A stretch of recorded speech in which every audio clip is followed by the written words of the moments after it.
রাজধানীতে কোরবানির বর্জ্য দ্রুত অপসারণে একযোগে কাজ করছে ঢাকা উত্তর ও দক্ষিণ সিটি কর্পোরেশন।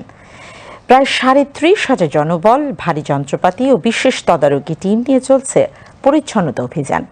নির্ধারিত সময়ের মধ্যেই রাজধানী বর্জ্যমুক্ত করার আশাবাদ জানিয়েছেন দুই সিটি কর্তৃপক্ষ। রাজধানীর মিরপুরে সিরামিক্স রোড এলাকায় আছেন সহকর্মী কুমার বিশ্বজিৎ রায়। বর্জ্য অপসারণের সার্বিক অবস্থা জানতে আমরা এখন সরাসরি যুক্ত হচ্ছি তার সঙ্গে।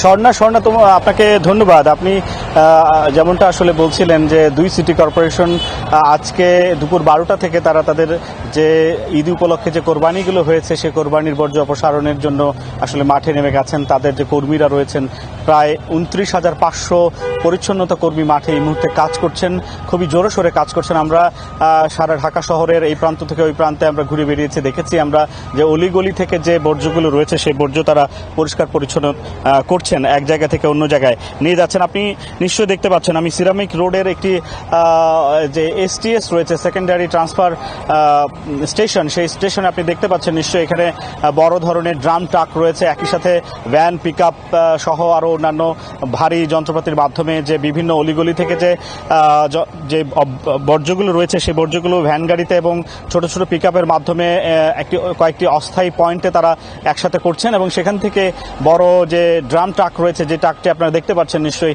এই ট্রাকের মাধ্যমে তারা এই ধরনের STS অর্থাৎ সেকেন্ডারি ট্রান্সফার স্টেশনে নিয়ে আসছেন এবং এখান থেকে তারা যে আমিনবাজারের ল্যান্ডফিল রয়েছে সেখানে নিয়ে যাচ্ছেন। এইভাবেই আসলে আগামী 8 ঘন্টার মধ্যে সিটি কর্পোরেশন, উত্তর সিটি কর্পোরেশন জানিয়েছে যে আগামী 8 ঘন্টা অর্থাৎ রাত 2টার মধ্যে তারা এই বর্জ্য অপসারণ করে দিবেন।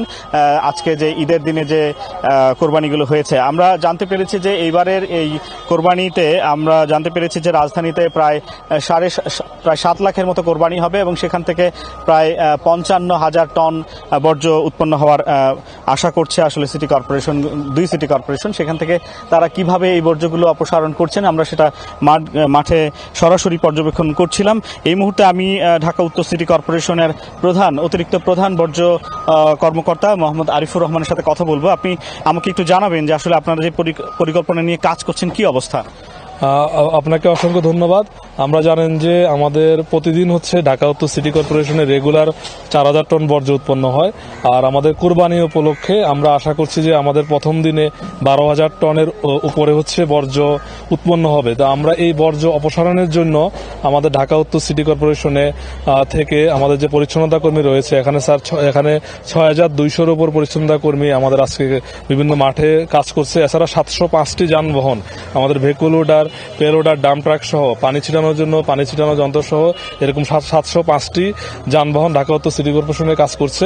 তা আমরা আশা করি মাননীয় প্রধানমন্ত্রী যে গ্রিন ঢাকা এবং ক্লিন ঢাকা যে হচ্ছে ভিশন, সেই ভিশন বাস্তবায়নে আমাদের মাননীয় প্রশাসক মহোদয়ের নির্দেশনা অনুসারে আমরা সারাদিন আজকে এখানে কাজ করছি। পাশাপাশি আমাদের বর্জ্যটা আমাদের মাননীয় প্রধানমন্ত্রী যে 12 ঘন্টা সময় দিয়েছেন তার আগেই আমরা আশা করি যে আমাদের বর্জ্য অপসারণ সম্পন্ন হবে।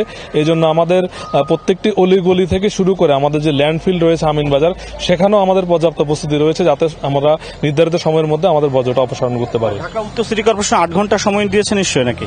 আমাদের মাননীয় প্রধানমন্ত্রী আমাদেরকে 12 ঘন্টা সময় নির্ধারণ করে দিয়েছেন। সেক্ষেত্রে আমরা আশা করি, আপনারা জানেন যে ইতিমধ্যে আমাদের গ্রুপেও বলা হয়েছে যে আমরা 9টার মধ্যে টার্গেট নিয়েছি যে আমরা শেষ করব। আশা করি আমরা নির্ধারিত সময়ের আগেই হচ্ছে কার্যক্রম। আগামীকালও তো কোরবানি হবে, সেই বর্জ্যগুলো কিভাবে অপসারণ করব? আমাদের একইভাবে হচ্ছে আমাদের কোরবানির আজকের দিন, কালকের দিন এবং তারপরের দিন 3 দিনের প্রস্তুতি আমাদের রাখা আছে যাতে হচ্ছে আমরা নির্ধারিত সময়ের মধ্যে বর্জ্য অপসারণ করতে পারি। আমরা প্রথমে হচ্ছে আমাদের অলিগলি যেগুলো আছে এগুলো থেকে ছোট পিকআপে করে এবং আমরা ঢাকা উত্তর সিটি কর্পোরেশন কর্তৃক সরবরাহ করতে আমরা 16 লক্ষ ব্যাগ হচ্ছে নাগরিকদের সরবরাহ করেছি এবং ব্লিচিং পাউডার এবং স্যাভলন সরবরাহ করেছি। আমাদের এই ব্যাগগুলো করে নাগরিক তাদের যে বর্জ্যের উচ্ছিষ্টাংশ আছে সেটা হচ্ছে তাদের গলিতে রাখে। সেই গলি থেকে আমাদের পিকআপে করে আমাদের সেকেন্ডারি ট্রান্সফার স্টেশন আছে 55টি, পাশাপাশি 55টি খোলা স্পট রয়েছে, ওই স্পটগুলোতে এসে জমা করছে এবং ওখান থেকে এই স্পুট আমাদের এখানে যেমন একটি স্পট রয়েছে, এটা সেকেন্ডারি ট্রান্সফার স্টেশন, এখান থেকে হচ্ছে আমাদের ভারী যন্ত্রপাতি যেটা হচ্ছে পেলোডার এবং ডাম্প ট্রাক এর মাধ্যমে হচ্ছে আমরা আমিনবাজার নিয়ে যাচ্ছি। ধন্যবাদ আপনাকে।